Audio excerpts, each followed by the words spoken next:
Hi, I'm Cindy Palm, lay servant at the First United Methodist Church in downtown Elgin, Illinois, and this is your motivational moment from the Bible. This is an opportunity to get your week started with a little extra spiritual boost to fill your faith tank and help you move into a better week.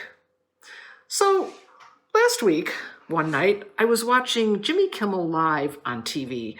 If you're unfamiliar with who that is, Jimmy Kimmel is a late-night talk show host located out in Los Angeles.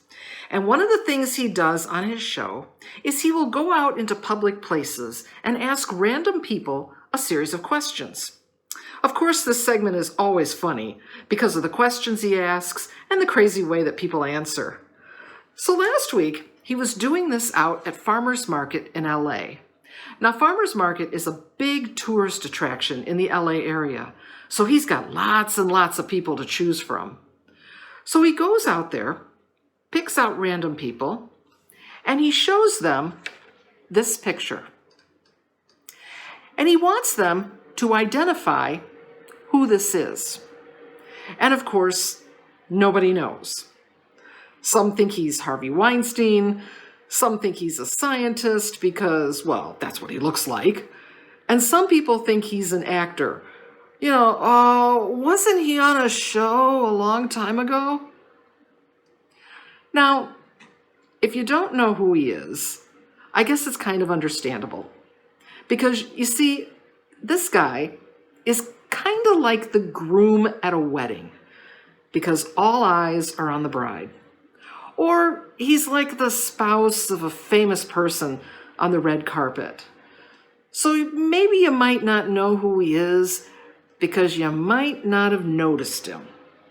So, okay, fair enough. But then he holds up a picture of this person.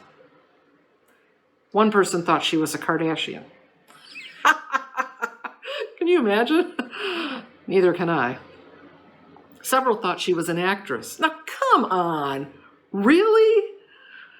Now, in all fairness, I'm sure there were many who could identify her, but they were probably edited out because what fun is that?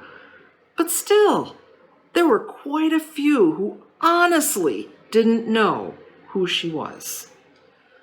I was absolutely dumbstruck by this because, ladies and gentlemen, this is Kamala Harris, the Vice President of the United States. And this is her husband, Doug Emhoff. But in the past 6 months, at least since President Biden has nominated her, her face has literally been, everywhere.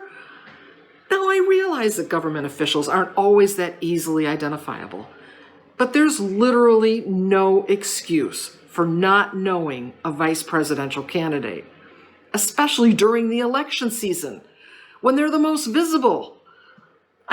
Seriously, I don't care what side of the aisle you're on. During election season, these people are hard to avoid. You really have to work at it. How could all these people not notice her?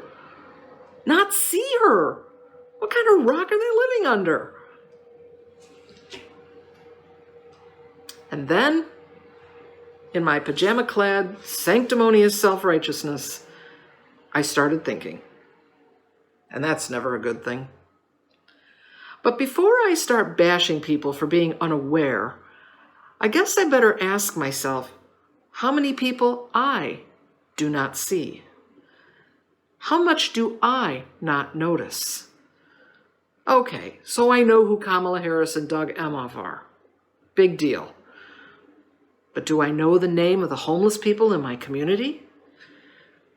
Do I know their names? Have I heard their stories? Do I even know the names of my neighbors? If I'm criticizing others for not paying attention to the vice president when she's on TV, could they criticize me for not paying attention when they focus on the children still separated from their parents at the border? When they talk about long lines at food banks? When there are reports of people being bullied and attacked for being black, brown, gay, or transgender. As I go through my daily life, I'm picking and choosing what's worthy of my attention. And most of the time, I'm choosing what is self-serving, what's most beneficial to me. Do I notice God's presence? Or am I choosing to ignore him too? Who do I not see? Who do I not notice? Who do I tune out, turn away from, or flat out ignore? The people who didn't know Kamala Harris, that was funny. The people I don't know, the tragedies and situations I don't see or fail to recognize, well, that's not funny. So this week I invite you to ask yourself, honestly, who do you not know? What are you failing or choosing not to see? This is your motivational moment from the Bible. Have a good week.